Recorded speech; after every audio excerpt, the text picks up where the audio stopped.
बांकीपुर ने शुरुआती संकेत दे दिए हैं और इस संकेत ये हैं कि बदलाव के संकेत हैं और इस संकेत तब भी मिल रहे थे जब कहें कि वोटिंग हो रही थी और इसकी चर्चा हम लोगों ने उस दौरान की भी थी, उसके बाद भी की और आज जब नतीजे आए तो लगभग उसी के आसपास नतीजे आना शुरू हुए हैं। हालांकि अभी कोई अंतिम रिजल्ट निकाल लेना जल्दीबाजी होगी, लेकिन पहले 2 राउंड की गिनती जिस तरह सामने आई और जो ये इलाके हैं वो भी अपने आप में बहुत कहानी कहते हैं, क्योंकि ये वही इलाके हैं जिन इलाकों को गढ़ माना जाता था बीजेपी का और बीजेपी यहाँ पर लीड लेती थी। और ये हमने कई बार जो बीजेपी के राष्ट्रीय अध्यक्ष हैं नितिन नवीन को इन इलाकों में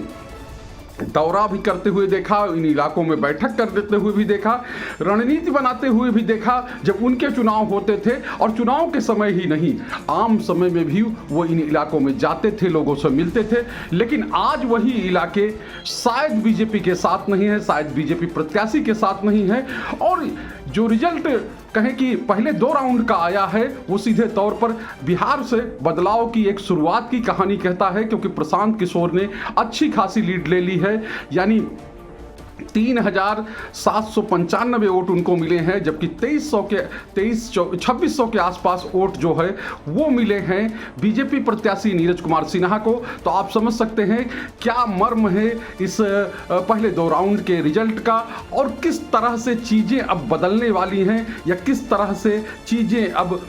खिसकने वाली है बीजेपी के हाथों से। जिसको ये लगता था कि ये मेरा गढ़ है, हम इस गढ़ में कभी चित नहीं खा सकते, यानी कि कभी हार नहीं सकते, वो एक तरह से पहले 2 राउंड में हार चुका है, पहले 2 राउंड के नतीजों में हार चुका है। और ये कह सकते हैं गढ़ और किला जो कहा जाता है कि ढहने के लिए ही बनते हैं, तो वो ढहने की शुरुआत हो चुकी है। अब ये कितना आगे बढ़ता है ये तो अभी थोड़ी देर में साफ हो जाएगा, लेकिन सीधे तौर पर ये कह सकते हैं कि ये एक बड़ी शुरुआत है, ये एक बड़ा संकेत है और जिसके जो सीधे तौर पर बीजेपी को नुकसान बता रहा है और उसके अपोजिट यानी कि जो मुद्दों की बात हम लोगों ने की थी वो मुद्दे अपना असर दिखाते हुए दिख रहे हैं। चाहे वो राम मंदिर के चढ़ावा चोरी का मामला हो, जिस पर बीजेपी के बड़े नेता मौन हैं, यानी कि जिस तरह से चढ़ावा चोरी हुआ और लोगों के मन में श्रद्धा और जो खुलासे भी आ रहे हैं अभी भी कि किस तरह से वहाँ बिना रसीद के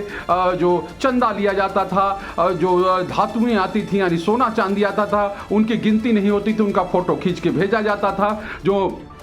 महासचिव हैं और उसके बाद उसका पता नहीं चलता था, या कि 150 किलो की जगह पर 85 किलो की चांदी ही लौटना। तमाम ये सवाल हैं जो लोगों के जहन में है। और दूसरी चीज़ ये कि जो मुद्दा है यूजीसी एक्ट का, जो सवर्ण है उससे नाराज हैं, यानी सवर्ण तबका नाराज है जिसको क्लास वोटर माना जाता है। लेकिन बीजेपी का जो भी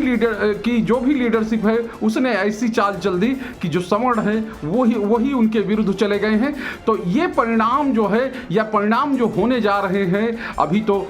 उनका लास्ट वो नहीं कर सकते, लेकिन अभी तक का जो नतीजा है वो साफ तौर पर। और तीसरा सबसे बड़ा मुद्दा है जेनजी का, यानी कि युवाओं का, और वो मुद्दा जो है सबसे अहम भी है कि किस तरह से जेनजी जो है नाराज है सरकार से। प्रधानमंत्री बार बार आ रहे हैं, अपील कर रहे हैं, लेकिन शायद उन अपीलों का असर भी बिहार में होता हुआ नहीं दिखा है, जेनजीज पर होता हुआ नहीं दिखा है। और ये कह सकते हैं कि एक बड़ा नतीजा, ये बड़ा रिजल्ट जो है वो शायद समय के गर्भ में छुपा हुआ है और आने जैसे ही ये नतीजे आते हैं बहुत चीज़ें साफ हो जाएंगी। और ये भी कि जो गढ़ था वो बचता है या ध्वस्त होता है, या किला है वो ढहता है या खड़ा रहता है, ये भी अब बहुत जल्दी ही साफ होने वाला है।